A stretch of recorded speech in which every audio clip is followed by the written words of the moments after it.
Vâng, xin thưa các bạn, Thanh Long Vlog xin tiếp tập 12, chương 12, Sấm Trạng Trình, Nguyễn Bỉnh Khiêm. Ô hô, thế sự tự bền bồng, Nam Bắc chừng nào thiết lộ thông. Hồ ẩn trong non, mau thấy trắng, Kình ngôi ngồi biển, máu loan hồng. Gà kêu cây ngọc, trời nghiêng bắc, Trâu tới đồng lam, bóng rạng đông. Tới lúc ưng về sư tử dậy, Thái Bình mới tỏa khắp non sông. Bài sấm trên có người cho ta biết vào thời cuộc hiện tại của đất nước ta như sau. Đời sống của chúng ta thật bền bồng như cánh bèo bọt, sống không thể định hướng tương lai. Câu 1. Miền Bắc miền Nam chia đôi, biết đến chừng nào mới thông đường, gọi là thiết lộ thông, có nghĩa là thống nhất hai miền. Câu thứ 2. Và họ thì cứ tin tưởng cho đến một ngày họ trắng tay, rồi họ cũng đến lúc tuổi già. Câu thứ 3. Con cá kình thì ngồi biển đông, làm cho máu loan hồng chảy, nghĩa là chiến tranh. Câu thứ 4. Lúc mà tiếng gà kêu cây ngọc, thì trời sẽ nghiêng về phương Bắc, có thể hiểu là phương Bắc. Và gót trâu đến đồng lam, thì bóng sẽ rạng đông, nghĩa là trời tốt đẹp bắt đầu. Câu 6. Rồi đến lúc chim ưng về sư tử dậy. Câu thứ 7. Thì ánh sáng Thái Bình thịnh trị sẽ tỏa khắp non sông nước Việt Nam. Và có thơ rằng: này những lúc thánh nhân chưa lại, chó còn nằm đầu khải cuối thu. Khuyên ai sớm biết khuôn phù, giúp cho thiên hạ đường ngu rõ ràng. Nực cười những kẻ bàng quan, cờ tang lại muốn toan đàn chống xe. Lại còn áo mão xum xuê, còn ra xe ngựa màu mè khoe khoang. Thành ra tuyết tán mây tan, bây giờ mới sáng rõ ràng nơi nơi. Đôi phen đất lở cát bồi, đó đây ông kiến đầy trời nhiễu nhương. Tuần này thánh xuất khảm phương, sự thật đã tường chẳng lọ phải suy. Quân hùng binh dậy sơn khuê, kẻ khê cứu nước người khuê trở trời. Xem thấy những sương rơi tuyết lạnh, lồi bất bình canh cạnh hung hăng. Một cơn sấm dậy đất bằng, thánh nhân ra mới cứu hành sanh linh. Lược thao văn võ tài tình, mới hay phú quý hiển linh lạ lùng. Tam cây gặp hội mây rồng, bỏ khi cá nước vẫy vùng biển sông. Bỏ khi chém rắn đuổi rồng, bỏ khi non Bắc ải đông mịt mù. Bỏ khi kẻ Việt người Hồ, bỏ khi kẻ Sở người Ngô xa đường. Năm Bính Thìn 1964 và 1965 là một cơ hội cho Tam giáo quy nguyên để nhập lại Đại hội Long Hoa, xác nhận sấm trạng trình qua các tôn giáo. Xuyên qua những lời sấm của cụ Trạng, chúng ta thấy rõ rằng gần 400 năm ghi trên lịch sử, lời sấm của cụ Trạng đã làm chúng ta kính phục và vì nhìn nhận là đúng sự huyền diệu của nó. từ đời vua chúa ngày xưa cho đến bây giờ.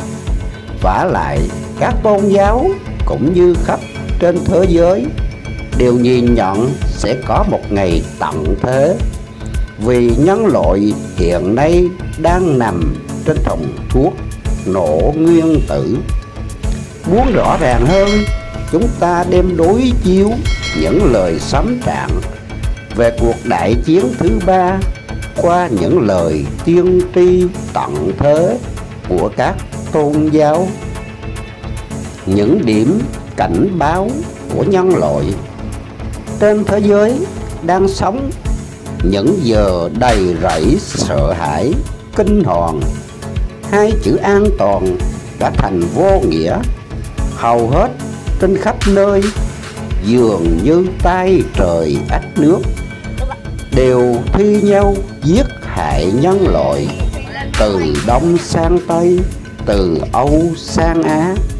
Chỗ nào cũng có nhen nhuốm những lò lửa chiến tranh. Nếu những lò lửa ấy chưa bùng cháy lan rộng ra, dày vò cả địa cầu, thì chỉ một loài người còn do dự trước sự sử dụng những võ khí nguyên tử với những bom nguyên tử dự trữ ở Nga cũng như ở Mỹ.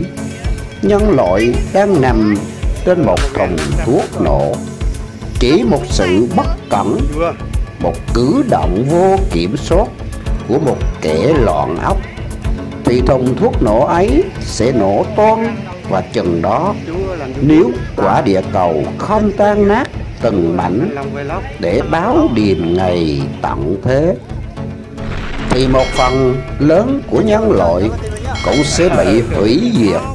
Và những kẻ nào may ra được sống sót thì cũng vẫn bị ảnh hưởng lớn khốc hại của sự tàn phá của nguyên tử, đến nỗi không còn duy trì được sự nguyên vẹn, những bản năng nguyên thủy, để cho những thế hệ sau khi nhắc đến chúng ta hôm nay thì cũng sẽ coi chúng ta như những người tiền sử.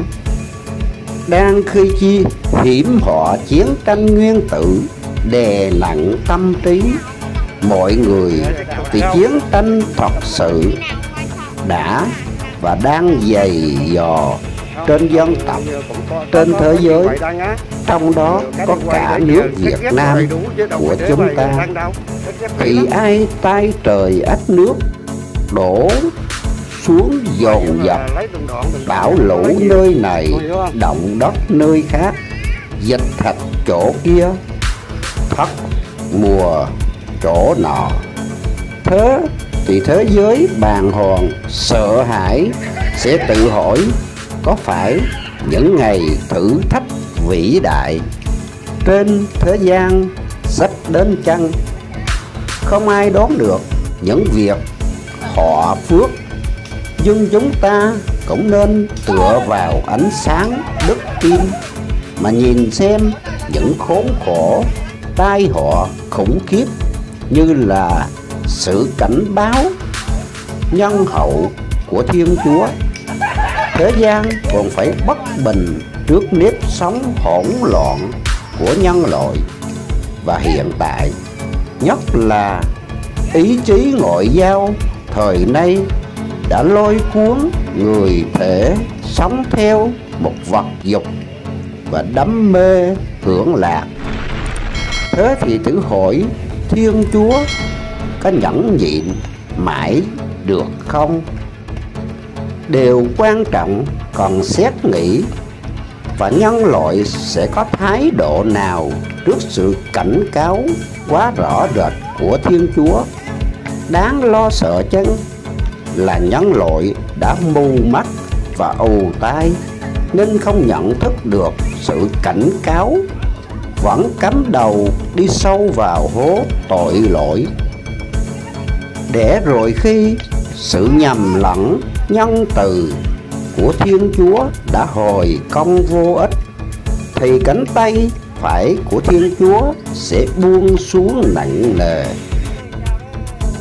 Khi tai họa sắp đến thì nhân loại kêu cứu không ngớt lòng Thiên Chúa, nhưng không có một thiện chí sám hối. Thành thử sau khi thoát nạn thì vẫn chứng nào tật nấy. Sám hối và chữa cái đó là hai thái độ tinh thần thích ứng của một thế gian biết nhân loại tỉnh thức sự cảnh cáo của Thiên Chúa qua những tay trời ách nước hiện tại. Vâng, thưa các bạn, Thanh Long xin kết thúc tập 12 chương 12 và sẽ tiếp tục tập 13 chương 13 video sau. Xin kính mong các bạn đăng ký ủng hộ để Thanh Long Vlog có những động lực làm những video kế tiếp. Và nếu các bạn muốn gộp lại thành hai video thì các bạn cho cái lời bình luận. Nếu hai video thì một video khoảng 1 tiếng 30 phút và hai video khoảng 3 tiếng. Thì cuối cùng Thanh Long Vlog xin chúc tất cả các bạn sức khỏe, hạnh phúc và gặp nhiều may mắn trong cuộc sống. Thanh Long Vlog xin thân chào và xin cảm ơn các bạn.